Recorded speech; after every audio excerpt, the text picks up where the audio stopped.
Este es un tema que hemos estado platicando con mucha insistencia prácticamente el último año, y en los meses más recientes hemos destacado puntualmente en este espacio el poco engagement de los trabajadores hacia sus empresas, es decir, el poco compromiso que los empleados tienen hacia su patrón. Y algo que llamó especialmente nuestra atención y que incluso he analizado con detalle en mis columnas del periódico El Financiero, fue el resultado 2025 de la encuesta de Gallup sobre el estado del compromiso laboral a nivel global. El dato es preocupante, contundente y sobre todo demoledor.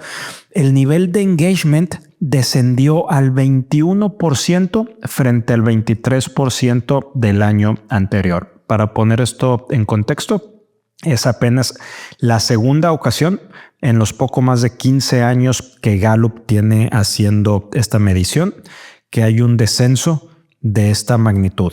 Un descenso bastante relevante del 23 al 21%.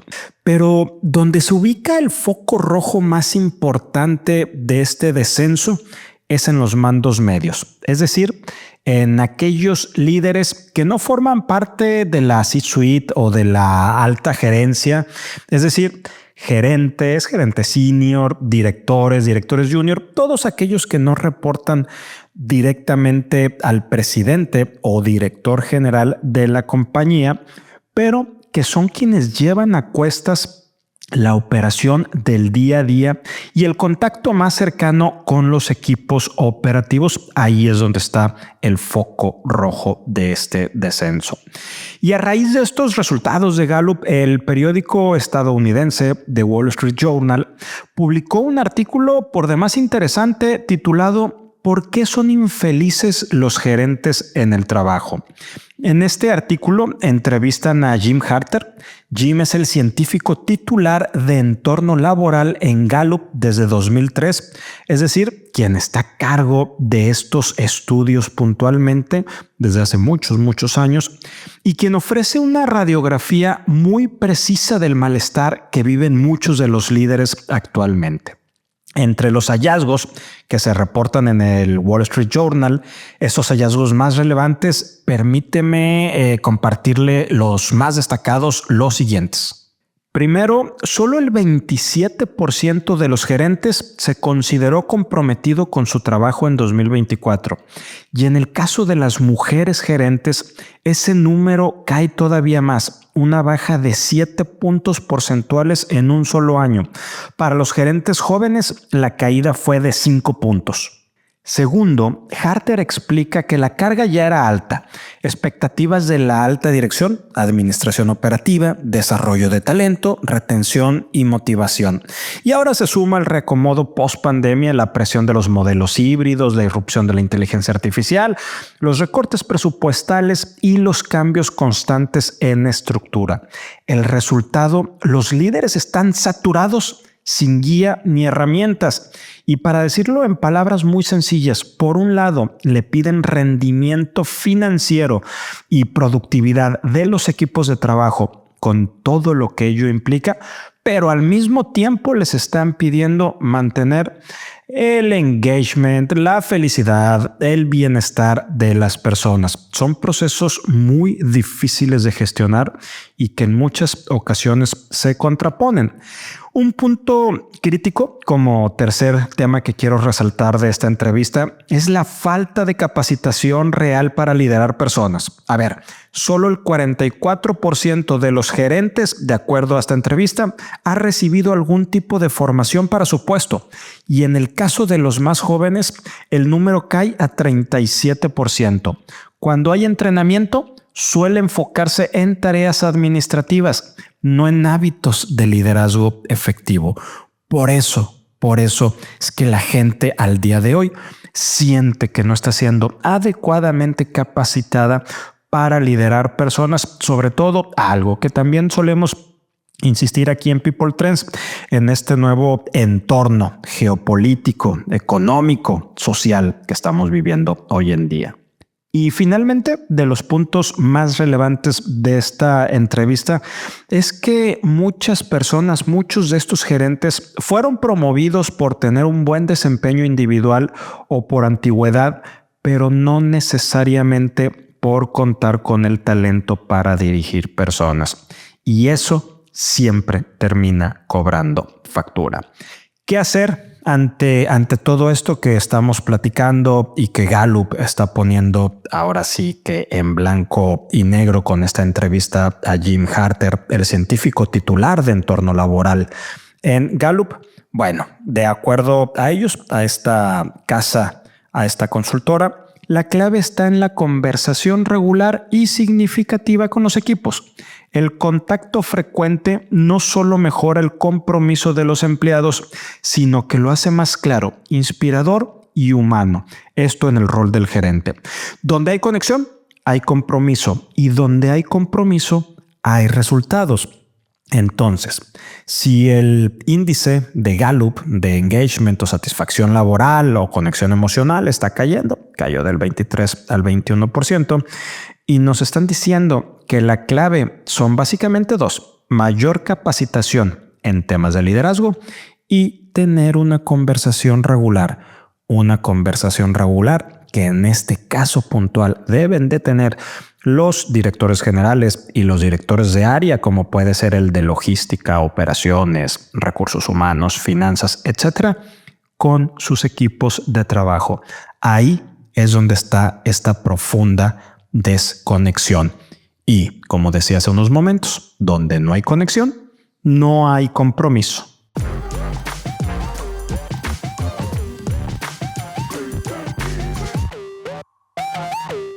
Think Talent presenta People Trends the Human Leader con Rogelio Segovia. Te damos la bienvenida a este espacio en el cual analizaremos los aspectos más relevantes del mundo empresarial, del talento y las tendencias del mercado, así como el impacto que tienen en el presente y futuro de las personas. Gracias por acompañarnos. Bienvenidos a People Trends, el espacio donde exploramos los temas más relevantes del talento, el liderazgo y el mundo del trabajo. Hoy, por única ocasión, estamos compartiendo nuestro episodio número 88 este miércoles 30 de julio. Y pues prácticamente se nos fue julio, entramos en las últimas semanas intensas del verano, justo antes del reinicio del ciclo escolar. Ya sea que usted se encuentre de vacaciones o en plena jornada laboral, nos da mucho gusto que nos acompañe este miércoles 30 de julio. Yo soy Rogelio Segovia, gracias por estar aquí.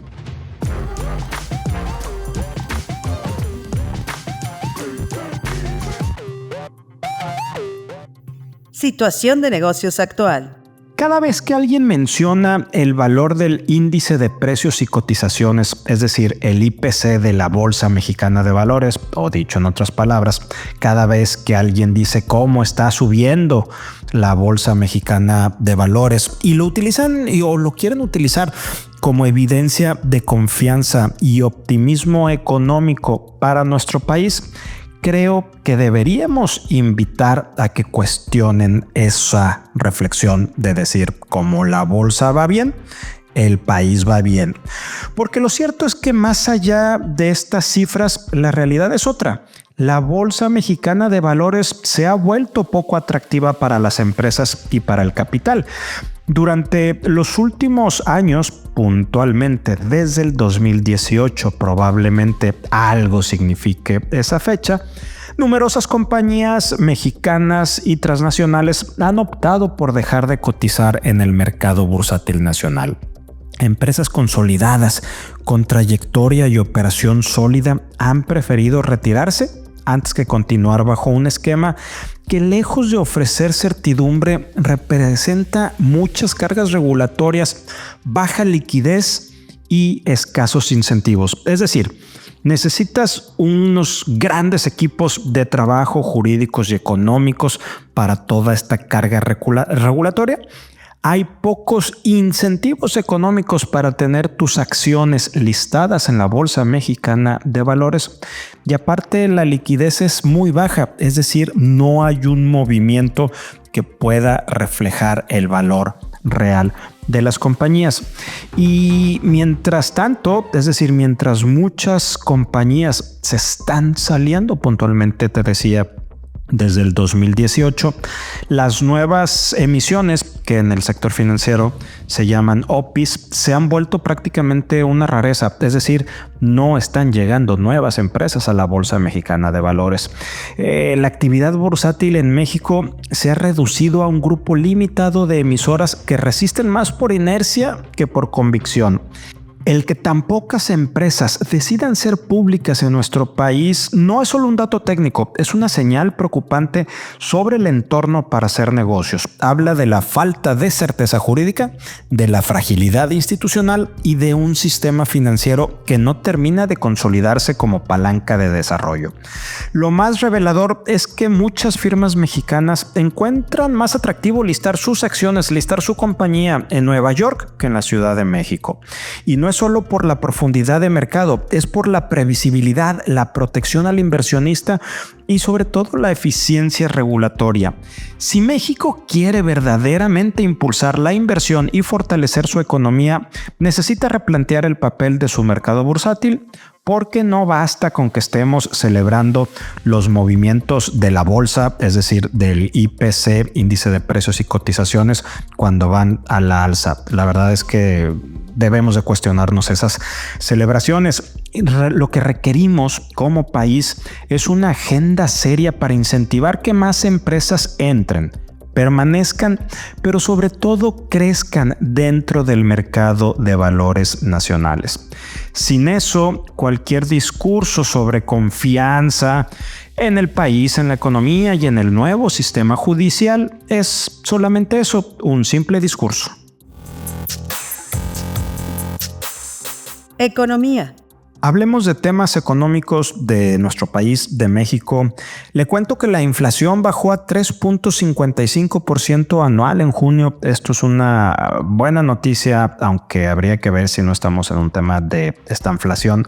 Pero en principio, en que la inflación haya bajado a este número, 3.55 anual en este mes de junio, que es su nivel más bajo desde enero, definitivamente es una buena noticia. ¿Qué puede significar todo esto? Que el Banco de México podría recortar su tasa de interés, lo cual ayudaría al crédito y al consumo.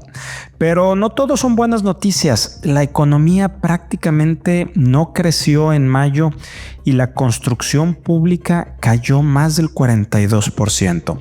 La construcción privada también retrocedió, lo que refuerza esa sensación de estancamiento. En cuanto al empleo, aquí los resultados son neutrales. La tasa de desempleo se mantuvo en 2.7% y el país cuenta con más de 60 millones de personas ocupadas. Como siempre, el sector servicios es el motor, absorbiendo casi la mitad de los empleos de nuestro país. Y algo que seguramente ya tuvo usted oportunidad de escuchar es todo lo que tiene que ver con Pemex. Tuvo un muy difícil trimestre con ingresos abajo de lo esperado, pérdidas operativas, menor producción y un rescate por parte del gobierno federal, que no lo quieren llamar como tal, pero es exactamente una cosa muy similar al FOBAPROA que tanto critica la 4T, el gobierno federal actual. Bueno, algo similar están planeando para Pemex, más allá del nombre que le quieran dar, es decir, eufemismos más, eufemismos menos, están rescatando a Pemex. Y bueno, todo esto, su deuda, que sigue siendo gigantesca, sigue generando dudas sobre la sostenibilidad de Pemex.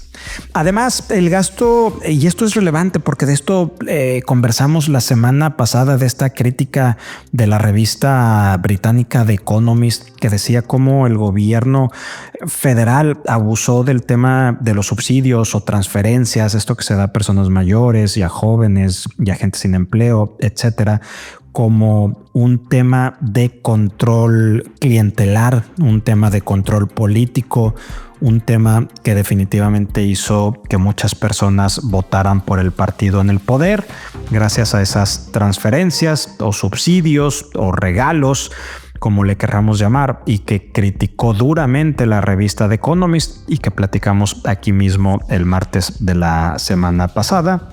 Bueno, ese gasto en subsidios se ha reducido en más del 10% al mes de mayo. El resultado de todo esto, menos apoyo directo a quienes dependen de estos programas sociales, y que ya vimos la semana pasada que es mucha gente que lo necesita para subsistir porque la productividad del país no ha crecido. Los empleos formales y bien pagados se están reduciendo. Entonces esto se puede convertir en otra gran bomba de tiempo.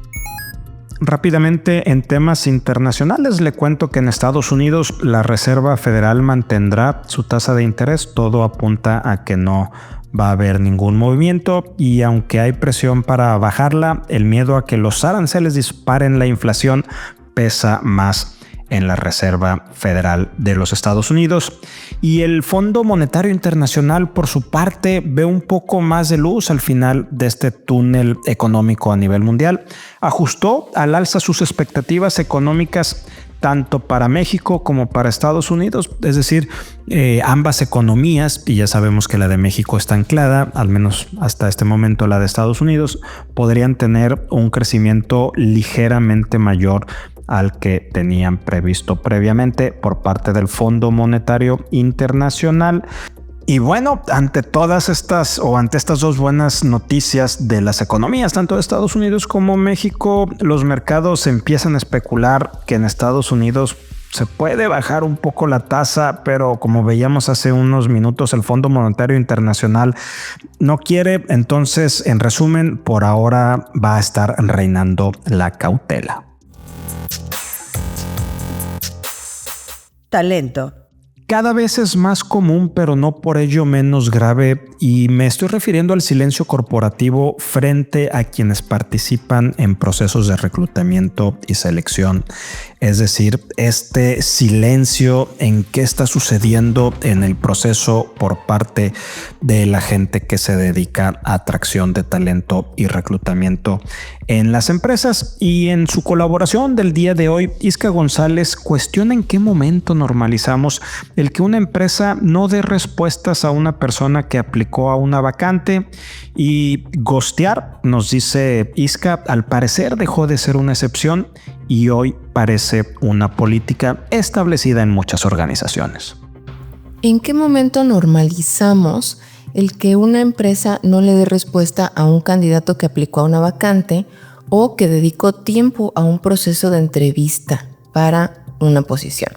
Esta semana vi en LinkedIn una publicación que habla del ghosting en reclutamiento, entendiendo por ghosting ese momento en que la empresa deja al candidato sin avisarle qué pasó después de su postulación o puntualmente después de una entrevista, porque ya existe un contacto con los candidatos. Es importante mencionar que el ghosting también aplica del otro lado, es decir, candidatos que pasaron por un proceso de selección o incluso que aplicaron y después ya no responden cuando la empresa los busca. ¿Por qué hago esta mención? Porque les he platicado, amigos, yo tengo ya muchos años de experiencia en reclutamiento, empecé en esa área en particular en el 2007 y mi primer contacto con el ghosting fue con candidatos en el área de tecnología. Yo escuchaba cómo mis colegas decían que los candidatos no respondían después de un proceso largo o incluso ya en el momento de oferta. Fue hasta que comencé a crear contenido en LinkedIn hace unos años que estuve mucho más consciente del ghosting en reclutamiento como un fenómeno normalizado. Y yo les diría, quiero platicarles mi experiencia como reclutadora antes de regresar a este post en LinkedIn. Como reclutadora, al inicio de mi carrera, realmente nadie me dijo que tenías que darle un cierre al candidato después de aplicar. Y esto fue muy al principio, cuando yo empecé como becaria. Sí, estaba todo el tema de la empresa contacta al candidato, hacemos las entrevistas, pasamos todo el proceso y seleccionamos a una persona. Fue hasta que entré a una empresa transnacional de manufactura en la parte de energía, donde tenían un proceso precioso y en esa compañía nos hicieron muy conscientes de ser consultores en atracción de talento, de tener a los candidatos al centro de nuestro proceso y de que todos los involucrados en el proceso de reclutamiento recibieran una respuesta, que tuvieran una comunicación constante, es decir, que realmente hubiera un proceso de inicio a fin. Entonces, a partir de ese momento, les estoy hablando del 2010, yo estaba muy consciente de que tienes que dar cierre. Pero, regresando a esta publicación en LinkedIn, nos da 9 razones por las que las empresas dejan de responder a los candidatos. Entonces, dice aquí que los reclutadores suelen no tener toda la información después de una entrevista, totalmente cierto. A veces las vacantes se congelan, se ponen on hold y no hay una fecha tentativa para que regresen. Entonces, tú le puedes avisar al candidato que la vacante está on hold, pero después ya no te avisan, a veces hasta que se cancela, y cuando se cancela, si tienes un sistema, pues le puedes avisar a los candidatos. Muchos reclutadores tienen miedo a decir no y no saben cómo decirlo. Esto es cierto, les decía, a mí así me pasó. El sistema o el famoso ATS, Applicant Tracking System, no es bien utilizado. Esta es una de las más comunes porque tú puedes dar respuesta a los candidatos a través del sistema y es automatizado.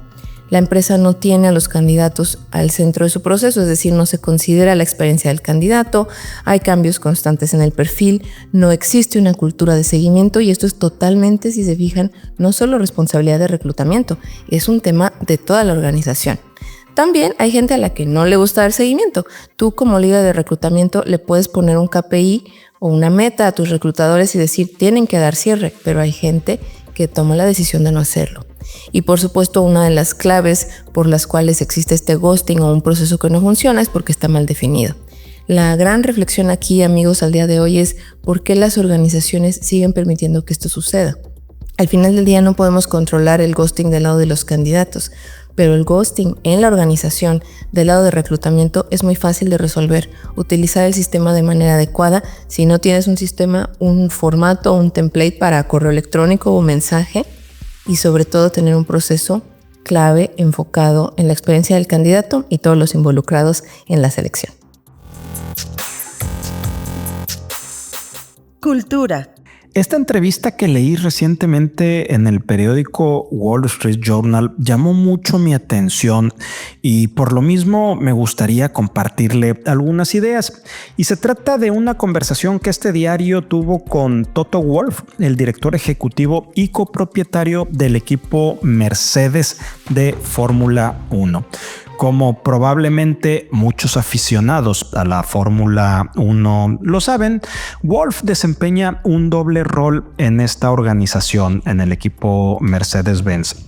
Él es el líder operativo del equipo, el director general del equipo Mercedes-AMG Petronas, pero también es uno de sus 3 dueños. Desde finales de 2020, la estructura accionaria de este equipo se divide en partes iguales entre Mercedes-Benz Group, Ineos, la firma del magnate británico Sir Jim Ratcliffe, y el propio Toto Wolff. Antes de este ajuste de 2020, Mercedes tenía el 70% porque se había quedado con una participación del 10% de Niki Lauda, que a su fallecimiento pasó a Mercedes. Wolff tenía el 30%, pero a partir, de ese año 2020, hace 5 años, Mercedes decidió que fueran 3 los copropietarios y todos con el mismo porcentaje, el 33.3% de la participación del equipo.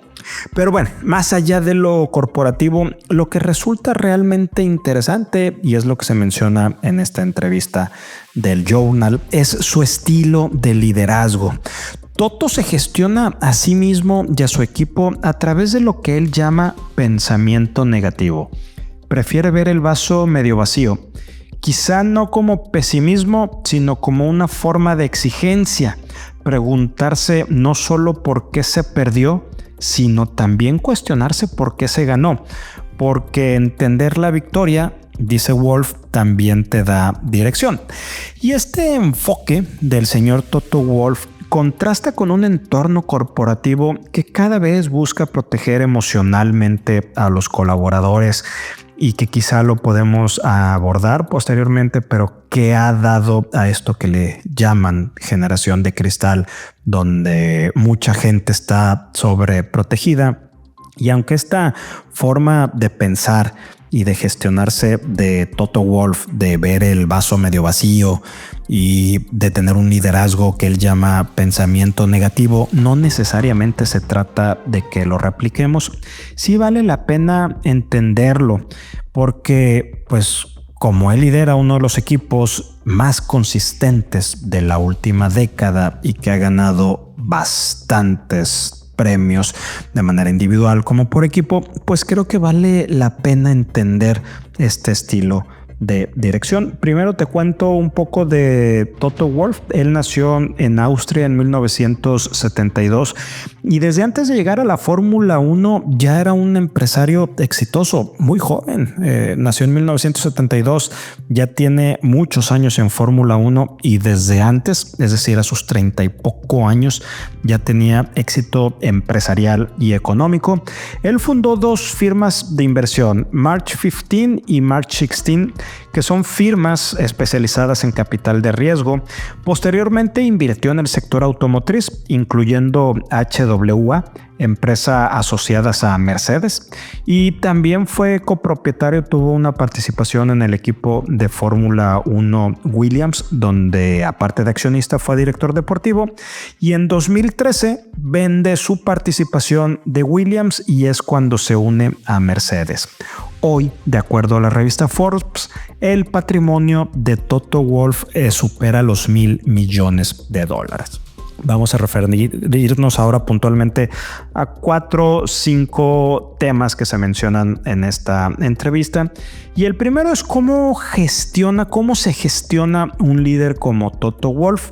Él dice que sus semanas están marcadas por los viajes de carrera, pero los lunes, cuando regresa a Mónaco, donde él vive, tiene una rutina inamovible. Lleva a su hijo a la escuela, se sienta en la cafetería Cova a tomar 2 meso cappuccino y luego encabeza una llamada de debriefing de 30 a 40 minutos con los líderes de área del equipo Mercedes. Cierra él con su propio análisis del fin de semana, balance de decisiones, aprendizaje y dirección. Toto valora la rutina como ancla de claridad. De hecho, desde su propia vestimenta, esto lo podemos observar quienes seguimos la Fórmula 1, siempre está vestido como fotografía, igual. Él viste combinaciones predefinidas, camisas y sacos hechos por un sastre vienés de 90 años, siempre usa los mismos zapatos, el mismo modelo de zapato en distintos colores y se afeita 2 veces cada mañana porque dice que es cuando tiene un momento de creatividad e inspiración mayor. Le gusta aplicarse en el rostro sueros, bloqueador solar y siempre se peina con spray de sal. Y no es porque sea vanidad, sino porque él dice que esta rutina diaria de invertir tiempo en el baño le ayuda a reducir tiempo de estar tomando decisiones para el equipo y lo libera su mente para pensar mejor y tener un mayor nivel de creatividad. En sus palabras, en palabras de Toto Wolff, la creatividad ocurre cuando el cerebro está en modo automático, en la regadera, en el auto o frente al espejo del baño. Y su liderazgo, como lo mencionábamos, se mueve entre la pista y la estrategia. Él lo llama estar en la pista, pero también tiene que subir al balcón, es decir, tiene actividades operativas y tiene actividades estratégicas, por eso tiene que estar participando activamente, pero luego observa desde arriba. Esto le ayuda a reflexionar y ajustar. Está entre la acción táctica y la visión sistémica. Incluso hoy en día, entre sus múltiples actividades, es el productor ejecutivo de la película de Fórmula 1 protagonizada por Brad Pitt. Y aunque asegura que el cameo que tiene en esta película le da pena, esa participación, dice él, habla de un líder que entiende la relevancia de la narrativa pública y la proyección de marca. Y obviamente no podía dejar a un lado su relación con Lewis Hamilton por parte de Toto Wolff, y dice que tienen una relación cercana con todo y que Lewis Hamilton se fue a Ferrari el año pasado. Hoy corre para la competencia. Ellos dos han acordado competir en la pista, pero sin perder el respeto y la amistad fuera de ella. Porque para Toto Wolff la confianza es el único motor que no se puede reemplazar.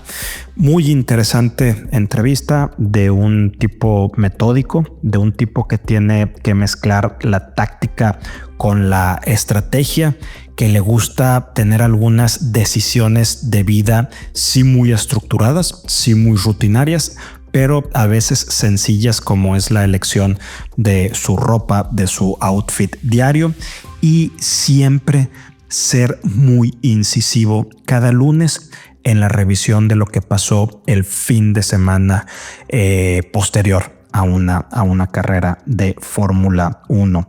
Esto que él dice, no se trata de entender o de cuestionarnos cuando pierde el equipo Mercedes-Benz, no se trata de cuestionarse por qué se perdió, sino también cuestionarse por qué se ganó. Insisto, y lo dice Toto Wolff, porque entender la victoria también te da dirección. Que no se nos escape. En un entorno cada vez más global, las empresas mexicanas que operan o prestan servicios en el extranjero enfrentan retos complejos en materia de cumplimiento legal laboral. En su colaboración semanal, Yeshua Gómez aborda la relevancia y urgencia de atender regulaciones laborales fuera de México. Ignorarlas no solo implica riesgos legales, sino también reputacionales y de sostenibilidad operativa. Hola y bienvenidos de nuevo al People Trends. Esta semana hablamos de algo que muchas veces pasa desapercibido en el radar del cumplimiento: la importancia de atender regulaciones laborales fuera de México. En un mundo interconectado no basta con conocer solo la Ley Federal del Trabajo. Si operas o colaboras con empresas en otros países, necesitas también estar al día con sus reglas, porque sí, también te aplican a ti. Y vamos al caso concreto que motivó esta cápsula. El nuevo decreto emitido por el Departamento de Transporte de Estados Unidos a través de la Federal Motor Carrier Safety Administration, la FMCSA por las siglas evidentemente en inglés. ¿Y qué establece este decreto? Pues bien, se publicó una orden que refuerza la obligación de que los conductores de vehículos comerciales que circulan en Estados Unidos tengan dominio suficiente del idioma inglés. Esto en línea con un reglamento federal y un decreto que publicó el presidente Donald Trump. A partir de ahora, y esto ya es inclusive obligatorio a partir del mes pasado, los oficiales de cumplimiento podrán suspender inmediatamente de servicio a cualquier operador que no sea capaz de 1. Leer y entender señales de tránsito en inglés. 2. Comunicarse verbalmente en inglés con los oficiales de inspección. 3. Escribir informes y registros requeridos, en inglés obviamente. Y 4. Comprender instrucciones relativas a seguridad y operación del vehículo. Ya no se trata solo de que el conductor más o menos mastique el idioma, sino que demuestre dominio real del idioma inglés en el contexto del transporte comercial. Y atención, la suspensión es inmediata, sin mediar una investigación adicional. La autoridad está facultada para sacar al operador de circulación en este momento si no cumple con este criterio. ¿Y por qué es importante esto si estás en México, no? Pues muchas empresas mexicanas tienen contratos de exportación, usan flotas que cruzan la frontera o trabajan con transportistas que operan en territorio estadounidense. Si cualquiera de esos conductores no cumple con este requisito, la empresa definitivamente podría ver detenida su mercancía, incurrir en incumplimientos contractuales y pues obviamente sufrir pérdidas logísticas y peor aún de reputación. Este tipo de disposiciones se están volviendo cada vez más comunes: estándares estrictos, cumplimiento inmediato y cero tolerancia al más o menos. Y no importa si estás en Monterrey, Querétaro o Puebla, si tu operación toca a Estados Unidos, estas reglas te aplican a ti. Finalmente, pues queremos comentar que el cumplimiento legal ya no tiene fronteras. Si quieres competir globalmente, necesitas operar como un jugador global. Esto implica monitorear no solo la legislación mexicana, sino también lo que publican distintas agencias en Estados Unidos o incluso autoridades en Canadá o la Unión Europea. Porque en este juego no basta solo con estar bien en casa. Hay que estar en regla también en el terreno del cliente, de tu proveedor o del país donde cruza tu transporte. Nos escuchamos la próxima semana en el People Trends. Gracias por acompañarnos en el episodio número 88 de este y por única ocasión, miércoles 29 de julio en People Trends. En poco menos de 30 minutos, más o menos, ya estamos informados de los temas más relevantes del talento y del trabajo y su impacto en el presente y futuro de las personas. Ya sabes los medios para ponerte en contacto conmigo a través de LinkedIn en Rogelio Segovia González, en mi cuenta de la red X antes Twitter @rogesegovia, o hazlo directamente por favor en mi correo electrónico rogelio@humanleader.mx. Yo soy Rogelio Segovia y nos escuchamos la siguiente semana, ahora sí en martes.